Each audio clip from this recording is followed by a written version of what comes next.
Hello everyone, welcome you on Schooling Guide. And in today's video, we are going to read the same chapter that we were reading in our last video, and that is history of class 6. And we were reading chapter number 10, Traders, Kings, and Pilgrims. And in this chapter, we were reading about Sangam literature and the new kingdoms of South India. And we could knew about Cheras, Cholas, and Pandyas dynasty. And now we are going to know about new kingdoms in Deccan. तो जो डेक्कन के नए kingdoms थे हम उनके बारे में जानेंगे और सतावाहनास के बारे में जानेंगे। इस डायनेस्टी के जो किंग्स थे, जो रूलर्स थे, उनके बारे में भी हम पढ़ने वाले हैं। और चलिए स्टार्ट करते हैं। तो सबसे पहले जो सतावना एम्पायर था, इसके फाउंडर थे शिमुक, और जो इनका महाराष्ट्र में एक जगह है, पैठन बोलते हैं उसको आजकल, तो वो उस टाइम में वो कहलाता था प्रतिष्ठान। और ये महाराष्ट्र और कर्नाटका और आंध्रा का जो रीजन था, यहाँ पर ये रूल करते थे। उनका बेटा था गौतमी पुत्र सतकर्णी, और एक वो बहुत बड़ा कॉन्क्वेरर था, और उसने जो है कानवास को हरा दिया एंड उसने अश्वमेध यज्ञ किया। अब इस तरीके से उसकी प्रसिद्धि जब हर तरफ फैलने लगी तो जो सतावना राजा थे तो वो भी डरने लगे उससे, और उनका डर जो है शाका राजाओं में, नॉर्थ इंडिया में फैलने लगा, सतावना राजाओं का। अब देखिए उसके बाद उसने गौतमी पुत्र सतकर्णी ने शाकाज को हरा दिया। काठियावाड़ के जो शाकाज राजा थे उनको हरा दिया, और जो उनकी जो टेरिटरी थी उसको अपने कंट्रोल में ले लिया। अब उसके जो एम्पायर था जो उसने कवर किया था वो था मालवा, आंध्र प्रदेश, कर्नाटका। तो ये सारा रीजन उसके कंट्रोल में आता था, और वो 130 CE में वो उसकी मृत्यु हो गई। और उसके बाद उसका सक्सेसर था उसका बेटा गौतमी पुत्रा का जो बेटा था उसका नाम था विशिष्ट पुत्र पुलुम्बी। तो उसका जो टाइम पीरियड था वो था 130 से लेकर 154 CE तक। और उसके बाद जो कुषाण था वो उसे एक राजा था रुद्रामन। तो pressed hard by the Kushanas, Rudraman a Shaka ruler. तो ये जो रुद्रामन है एक शाका रूलर है, और इसको कुशांस परेशान कर रहे थे, तो उसने सतावना पर आक्रमण किया। और उस समय सतावना जो राजा था उसको सतावनास जो थे उनको वहाँ से मतलब रिट्रीट करना पड़ा, उनको अपना स्थान छोड़ना पड़ा।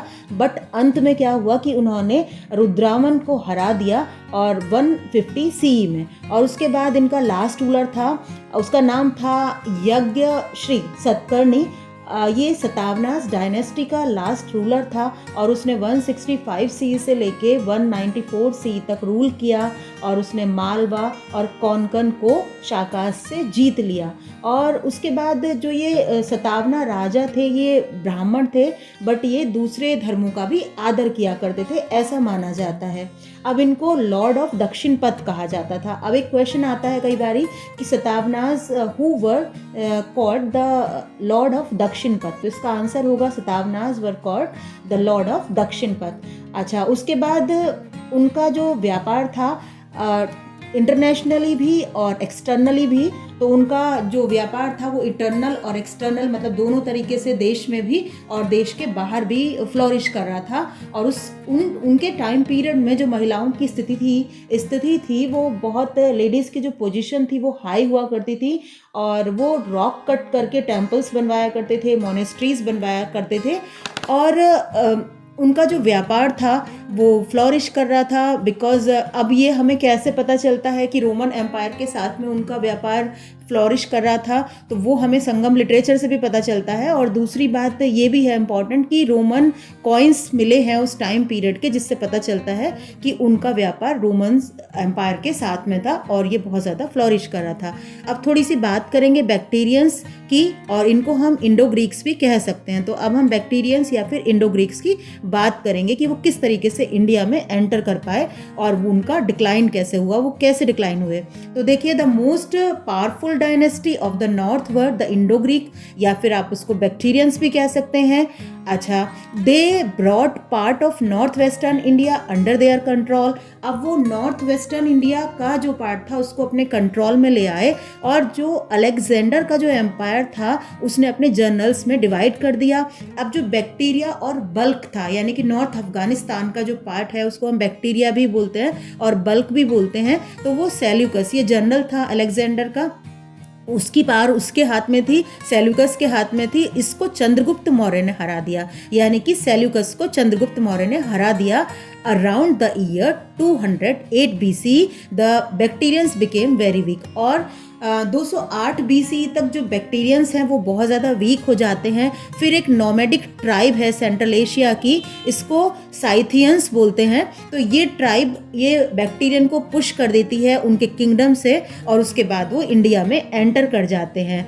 फिर क्या होता है, Greeks of bacteria occupy Kabul. इस तरीके से वो काबुल पे कब्जा करते हैं, सिंध पे कब्जा करते हैं और पंजाब के पार्ट पे कब्जा करते हैं। अब उसके बाद later the Mauryan prove too weak to check their advance. उसके बाद में मौर्यंस, जो बाद वाले मौर्यन शासक होते हैं, तो वो वीक हो जाते हैं और वो उनको रोक नहीं पाते, उनके एडवांसमेंट को नहीं रोक पाते। अब जो ग्रीक्स होते हैं वो ओवरिन पंजाब, वो पंजाब पर अतिक्रमण करते हैं and came up to the Gangetic doab. तो वो गंगेटिक दोअब तक आ जाते हैं, गंगेटिक जो क्षेत्र है वहाँ तक आ जाते हैं, लेकिन वो अपना एक यूनाइटेड रूल सेटअप नहीं कर पाते इंडिया में। और उसके बाद the most important Indo Greek ruler was Menander. अच्छा, मिनेंडर का दूसरा नाम मिलेंडा भी है। तो इसका टाइम पीरियड रहा था 166 से लेके 150 BC तक, और he advance up to the Gangetic doab. वो गंगेटिक दोअब तक मतलब अपना विस्तार करता है अपने राज्य का, but was defeated by Pushyamitra Shunga. तो शुंगा डायनेस्टी के राजा थे पुष्यमित्रा, तो वो उनके द्वारा हरा दिया जाता है। और उसकी कैपिटल थी शकाला, जिसको सियालकोट बोलते हैं, आजकल पंजाब में है।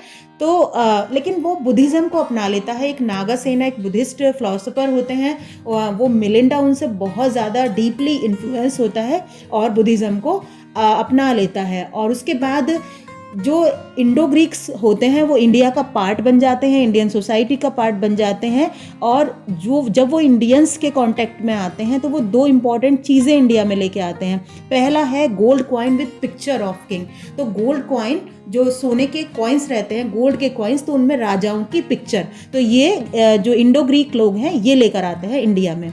This new art mix with the Indian art. अब इस तरीके से एक और दूसरी चीज़ है, वो है हेलेनिस्टिक आर्ट। तो हेलेनिस्टिक आर्ट भी ये जो इंडो ग्रीक लोग हैं ये इंडिया में लेकर आते हैं, और इस तरीके से this new art mix with the Indian art. अब ये नई आर्ट इंडियन आर्ट के साथ मिक्स हो जाती है, और इस तरीके से ये लेड करते हैं rise of the Gandhara school of art. तो जो गांधार स्कूल ऑफ आर्ट है, तो वहाँ पर इन दोनों आर्ट को मिक्स करके, यानी कि इंडियन आर्ट और उसके बाद हेलेनिस्टिक आर्ट को मिक्स करके वहाँ पे स्कल्पचर बनाए जाते हैं, या फिर उसका इस्तेमाल करा जाता है, उसका यूज़ करा जाता है। तो ये दो चीज़ें इंपॉर्टेंट बताई गई हैं कि इंडो ग्रीक लोग अपने साथ, जब वो इंडियन सोसाइटी का पार्ट बन जाते हैं, तो ये दो इंपॉर्टेंट चीज़ें अपने साथ लेकर आते हैं। तो यही सब कुछ। और उसके बाद एक छोटा सा और, अब with the decline of Greek in north west. अब जब नॉर्थ वेस्ट में ग्रीक्स का डिक्लाइन होने लगता है, तो the Shakas, the Parthians and the Kushanas establish their themselves in north India. तो जो ये तीन डायनेस्टी होती हैं, शाकास और पार्थियंस और कुशानास, तो ये अपने आप को नॉर्थ इंडिया में एस्टैब्लिश कर लेते हैं। तो इस तरीके से हमने पहले साउथ इंडिया के राजाओं के बारे में पढ़ा कि वो किस तरीके से चोरा, चेला और पांड्यास के बारे में पढ़ा, चेरा, चोला और पांड्यास के बारे में। और उसके बाद हमने ये नॉर्थ इंडिया के डायनेस्टीज़ के बारे में भी हमने पढ़ लिया। अब इसके बाद हम नेक्स्ट टॉपिक लेंगे शाकास के बारे में और पढ़ेंगे, और उसके बाद फिर कुशानास, कनिष्क और सिल्क रूट के बारे में जानेंगे हमारी नेक्स्ट वीडियो में। Till then bye and thank you everyone.